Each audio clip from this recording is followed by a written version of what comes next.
ఏమండి, ఉమ్, డాక్టర్ ఎలాగో నేను చచ్చిపోతానని చెప్పారు కదా.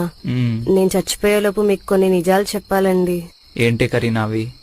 మన ఇంట్లో 50,000 పోయాయి కదా, ఉమ్, అవి దొంగతనం చేసింది నేనేనండి. ఉమ్హుం. అలాగే మీ మొదటి భార్య మిమ్మల్ని వదిలేయడానికి కారణం కూడా నేనేనండి. ఉమ్, మొన్న మన ఇంట్లో జరిగిన ఇన్కమ్ ట్యాక్స్ రైడ్ కూడా కారణం నేనేనండి. నేనే పోలీస్ వాళ్ళకి ఫోన్ చేసి ఇన్ఫర్మేషన్ ఇచ్చాను. ఉమ్. అలాగే చివరిది, ఆఖరిది, లాస్ట్ వీక్ మీ ఫ్రెండ్ శేఖర్ తో మీకు తెలియకుండా ఊటీ ట్రిప్ కి కూడా వెళ్ళానండి. పోనీలేవే, అయిందేదో అయిపోయింది. నన్ను క్షమించండి. పోనీలేవే, ఏడవకు.